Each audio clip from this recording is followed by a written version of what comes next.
ಉಡಾಯಿಸೋ ಖಾರ ಬಣ್ಣ ರುಚಿಯನ್ನು ನೀಡುತ್ತದೆ. ಮೆಣಸಿನ ಪುಡಿ ಚಿಂದಿ ಉಡಾಯಿಸೋ ಖಾರ ಬಣ್ಣ ರುಚಿ. ಕಾಂಗ್ರೆಸ್ ಹಾಗೂ ಬಿಜೆಪಿ ನಾಯಕರ ನಡುವೆ ಧರ್ಮಸ್ಥಳದ ವಾರ್ ನಡೀತಾ ಇದೆ. ಧಾರ್ಮಿಕ ಕ್ಷೇತ್ರದ ವಿರುದ್ಧ ಷಡ್ಯಂತ್ರ ನಡೀತಿದೆ ಅಂತ ಆರೋಪ ಮಾಡಿರುವಂತಹ ಕಮಲ ಪಡೆ ಧರ್ಮಸ್ಥಳ ಚಲೋಗೆ ಕರೆ ನೀಡಿದೆ. ಇದೇ ವಿಚಾರಕ್ಕೆ ಕೊತ ಅಂತಿರುವಂತಹ ಕೈಪಾಳೆಯ ಧರ್ಮಸ್ಥಳ ವಿಚಾರಕ್ಕೂ ಕೂಡ ಬಿಜೆಪಿ ರಾಜಕೀಯ ಮಾಡ್ತಿದೆ ಅಂತ ವಾಗ್ದಾಳಿ ನಡೆಸಿದೆ. ಧರ್ಮಸ್ಥಳ ಬಗ್ಗೆ ಅಪಪ್ರಚಾರ ಆರೋಪ, ಬಿಜೆಪಿಯಿಂದ ಧರ್ಮಸ್ಥಳ ಚಲೋ. ಕಾಂಗ್ರೆಸ್ ಬಿಜೆಪಿ ನಡುವೆ ಅಸ್ಥಿಪಂಜರ ಶೋಧ ಸಮರ. ಒಂದರ ಹಿಂದೆ ಒಂದರಂತೆ ನೂರಾರು ಕಾರುಗಳ ಸಾಲು, ಬಿಜೆಪಿ ಕಾರ್ಯಕರ್ತರ ಜೈಕಾರ, ಹೂಮಳೆಯ ಸ್ವಾಗತ. ಎಸ್, ಅಸ್ಥಿ ಹುಡುಕೋ ನೆಪದಲ್ಲಿ ಧಾರ್ಮಿಕ ಕ್ಷೇತ್ರದ ಬಗ್ಗೆ ಅಪಪ್ರಚಾರ ಮಾಡಲಾಗ್ತಿದೆ ಅಂತ ಖಂಡಿಸಿ ಬಿಜೆಪಿ ಸಮರ ಸಾರಿದೆ. ಧರ್ಮಸ್ಥಳ ಚಲೋ ಮಾಡ್ತಿದೆ.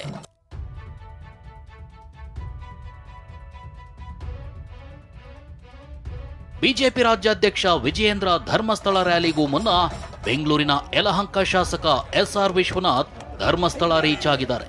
ಬೆಳಗ್ಗೆ 5:30 ಸುಮಾರಿಗೆ 300ಕ್ಕೂ ಹೆಚ್ಚು ಕಾರುಗಳಲ್ಲಿ ಹೊರಟ ಬಿಜೆಪಿ ಕಾರ್ಯಕರ್ತರು ಧರ್ಮಸ್ಥಳ ತಲುಪಿದ್ದಾರೆ. ಇಂದು ವಿಜಯೇಂದ್ರ, ಛಲವಾದಿ ನಾರಾಯಣಸ್ವಾಮಿ ಸೇರಿದಂತೆ ಬಿಜೆಪಿ ಶಾಸಕರು ಸಾಥ್ ನೀಡಲಿದ್ದಾರೆ.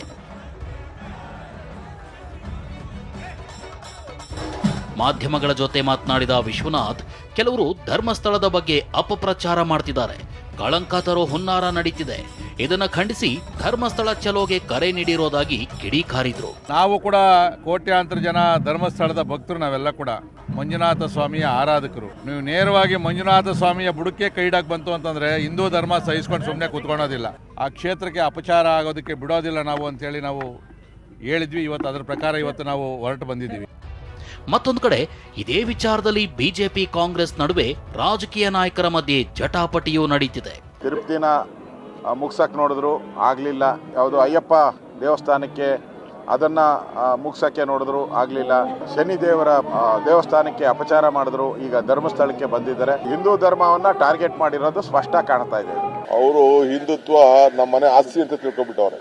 ಯಾರ ಆಸ್ತಿನೂ ಅಲ್ಲ, ಅವರವರ ಭಕ್ತಿ, ಅವರವರ ಭಾವನೆ, ಅವರವರ ನಂಬಿಕೆ. ಧರ್ಮಸ್ಥಳ ವಿರುದ್ಧ ದೊಡ್ಡ ಷಡ್ಯಂತ್ರ ನಡೆದಿದೆ ಅಂತ ಡಿಸಿಎಂ ಡಿಕೆ ಬಾಂಬ್ ಸಿಡಿಸಿದ್ರು.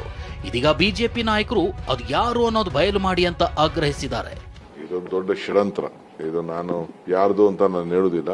ಇದೊಂದು ದೊಡ್ಡ ಷಡ್ಯಂತ್ರನೇ. ವೆಲ್ ಪ್ಲಾನ್ಡ್ ಸ್ಟ್ರಾಟಜಿ ಮಾಡಿ ಅವ್ರ ಮೇಲೆ ಕಪ್ ಚುಕ್ಕಿ ತರಬೇಕು ಅಂತ ಹೇಳಿ ಪ್ರಯತ್ನ ನಡೀತಾ ಇದೆ. ಷಡ್ಯಂತ್ರ ಅಂತ ಉಪಮುಖ್ಯಮಂತ್ರಿಗಳು ಹೇಳಿದ್ಮೇಲೆ ಆ ಷಡ್ಯಂತ್ರ ಮಾಡಿದಂತ ವ್ಯಕ್ತಿಯ ಹೆಸರನ್ನು ಬಹಿರಂಗಪಡಿಸಬೇಕು ಅನ್ನೋ ಮಾತನ್ನ ಹೇಳ್ತೀನಿ. ಇಲ್ಲ ಅಂದ್ರೆ ನಾವು ಅಧಿವೇಶನದಲ್ಲಿ ಗಲಾಟೆ ಮಾಡ್ತೀರಿ. ನಿಮ್ಮ ಸರ್ಕಾರದಾಗಿದ್ದು ನೀವು ಷಡ್ಯಂತ್ರ ಅಂತ ಹೇಳ್ತೀರಿ. ಯಾರು ಷಡ್ಯಂತ್ರ ಮಾಡ್ತಾ ಇದ್ದಾರೆ ಹಂಗಾರ? SIT ದೂರದಾರ ನಾವು ಹಿನ್ನೆಲೆ ಏನೋ ಒಂದು ನಾವು 164 ಸ್ಟೇಟ್ಮೆಂಟ್ ಮಾಡಿಸಿವಿ, ಅದಕ್ಕೆ ನಾವು ಅಗೀತಾ ಇದ್ದೀವಿ. ಎಷ್ಟಾಗ್ಯಾವ್ರಪ್ಪ ನೀವು? ಇವ ಅನಾಮಿಕ ಯಾರು? ಅವ ಸಾಕ್ಷಿ ನಾಶ ಮಾಡಿದ ಆರೋಪದಾಗ ಮೊದಲು ಅರೆಸ್ಟ್ ಯಾಕೆ ಮಾಡಲಿಲ್ಲ ನಾವು ಬಂದ ನಂತರ? ಧರ್ಮಸ್ಥಳ ವಿಚಾರದಲ್ಲಿ ಬಿಜೆಪಿಯಿಂದ ರಾಜಕೀಯ ಎಂದ ಕೈಪಡೆ. ಬಿಜೆಪಿ ಧರ್ಮಸ್ಥಳ ಚಲೋಗೆ ಕರೆ ನೀಡಿರೋದಕ್ಕೆ ಕಾಂಗ್ರೆಸ್ ಪಾಳೆಯ ಕೆರಳಿದೆ. ಧರ್ಮಸ್ಥಳ ವಿಚಾರದಲ್ಲಿ ಬಿಜೆಪಿ ರಾಜಕೀಯ ಮಾಡ್ತಿದೆ ಅಂತ ಕಾಂಗ್ರೆಸ್ ನಾಯಕರು ವಾಗ್ದಾಳಿ ನಡೆಸಿದ್ದಾರೆ. ನೀವೇನಾದ್ರು ನಾವು ತನಿಖೆ ಮಾಡಲಿಲ್ಲ ಅಂತ, ಸರ್ಕಾರ ತನಿಖೆ ಮಾಡಲಿಲ್ಲ, ಏನ್ ಹೇಳ್ತಿದ್ರು ಇವರು? ಏನ್ರಿ ಕೋರ್ಟಲ್ಲಿ ಬಂದು 164 ಸ್ಟೇಟ್ಮೆಂಟ್ ಮಾಡೋದು ನೀವು ಮಾಡಲಿಲ್ಲ ಅಂತ ಅವರೇ ಹೇಳ್ತಿದ್ರು. ಈಗ ರಾಜಕಾರಣ ಮಾಡ್ತಾ ಇದಾರೆ. ಅದು ಬರ್ತು, ನಾವು ಅದಕ್ಕೆಲ್ಲ ತಲೆ ಕೆಡಿಸ್ಕೊಳಕ್ ಹೋಗುದಿಲ್ಲ. ಇದು ರಾಜಕೀಯ ವಸ್ತು ಅಲ್ಲ, ಇದು ಧರ್ಮ ನಂಬಿಕೆಯ ವ್ಯವಸ್ಥೆ. ಮಂಜುನಾಥನ ಮೇಲೆ ಇಟ್ಟಿರ್ತಕ್ಕಂಥ ನಂಬಿಕೆ. ಇದು ಒಂದು ಎಂಡ್ ಆಗುತ್ತೆ. ಧರ್ಮಸ್ಥಳದ ಬಗ್ಗೆ ನಮ್ಮ ಅವ್ರಿಗೆ ಏನಿದೆ ಅದಕ್ಕಿಂತ ಯಾರಿದೆ. ಇದರಲ್ಲೂ ರಾಜಕಾರಣ ಬಳಸ್ಕೊಳ್ಳೋದಕ್ಕೆ, ಇದರಲ್ಲೂ ರಾಜಕೀಯ ಬೆರೆಸಕ್ಕೆ ಹೋಗೋರಿಗೆ ಏನು ಹೇಳಕ್ಕಾಗುತ್ತೆ?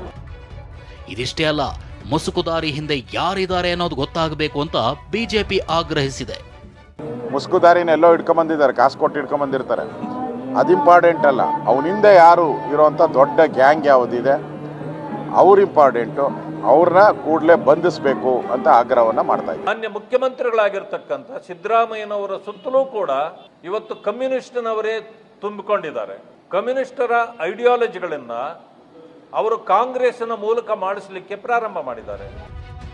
ಇನ್ನು ಈ ಷಡ್ಯಂತ್ರ ದೂರವಾಗಿ ಕ್ಷೇತ್ರದ ಶ್ರದ್ಧಾ ಭಕ್ತಿ ಹೆಚ್ಚಾಗಲಿ ಅಂತ ರಾಜ್ಯಾದ್ಯಂತ ಶಿವಪಂಚಾಕ್ಷರಿ ಜಪ ಮಾಡಲು ವಿಎಚ್ಪಿ ಕರೆ ಕೊಟ್ಟಿದೆ. ಇತ್ತ ಮೈಸೂರು, ಬೆಂಗಳೂರಿನ ದೇವನಹಳ್ಳಿಯಲ್ಲಿ ಧರ್ಮಸ್ಥಳದ ಪರವಾಗಿ ಪ್ರತಿಭಟನೆ ನಡೆಯಿತು. Bureau report, TV9.